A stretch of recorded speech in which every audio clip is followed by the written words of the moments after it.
At the very beginning of this saga, we found out that not all of the 12 universes would be competing in the Tournament of Power, and that the 4 with the highest mortal rankings, Universe 1, 5, 8, and 12, would be exempt from this tournament. They would not compete because Zeno was already planning on getting rid of the lower universes. And there was a great division amongst the fandom during that time because people were wondering what they actually meant by mortal level. Some people were saying that the mortal level was determined strictly by how strong the mortals in these universes were, and they presumed that Universe 1, 5, 8, and 12 had the strongest people in it overall, cumulatively. Others thought that it was different based on the clues that the Grand Priest gave us in the series about how the mortal level is in fact based on things much different than power, having to do with how the gods, the god of destruction, the Supreme Kais, whatever, how they ran their universe and which universe had the most efficiency. Well,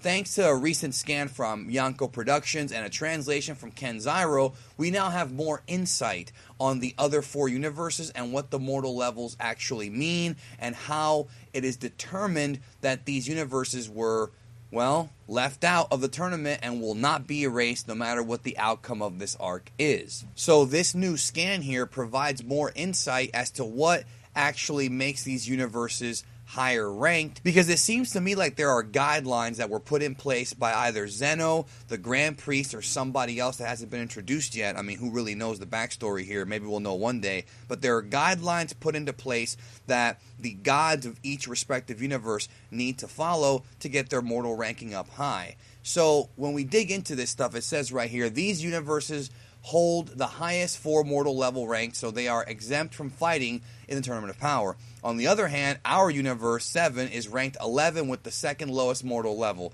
Now, they start off by showing us Universe 1, the Supreme Universe. This universe consists of only those mortals which races are noble-spirited. So right there, it has nothing to do with strength. Again, it's more so about the fact that Universe 1 pretty much has the most good people in it, that are noble, that are honest, that aren't evil. That's essentially what they're trying to tell us right here. Universe 1 is the highest ranked universe at mortal level rank 1, so they ain't going nowhere.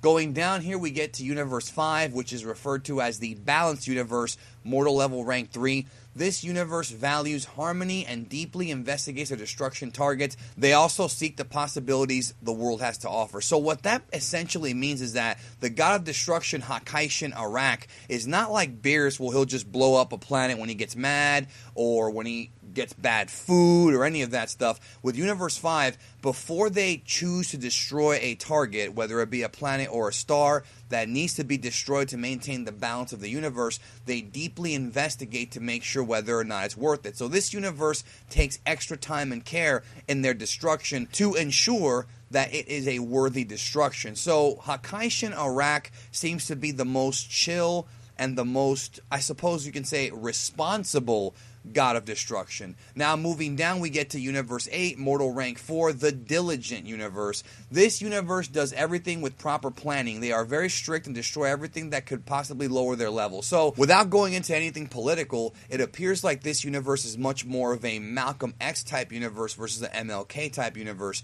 in that they're very, very strict and their code seems to be by any means necessary. So they plan everything out, they talk, they communicate, and they destroy things, anything, no matter what, that could possibly even remotely lower their level. So the way that I'm reading this is that characters like Frieza and Majin Buu, who are notorious for doing very bad things in Universe 7, would never be allowed to exist in Universe 8 because you're going to have divine intervention from the gods. So this universe seems to focus a lot more on the gods having a hands-on approach just to make sure that their rank stays high for situations like this. So the final universe discussed here will be Universe 12 with a mortal level rank of 2, the second highest mortal rank of all of these universes. It says, although this universe is quite already mature, they are full of ambitions and aims to improve themselves even further. So there isn't too much information there that I can really dissect, but what I do find fascinating is that in the manga version of Dragon Ball Super, we find out that the first time traveler in history, in all of the multiverse, came from Universe 12. That's exclusively in the manga, not in the anime. So the question is, will that tie into future events of the manga?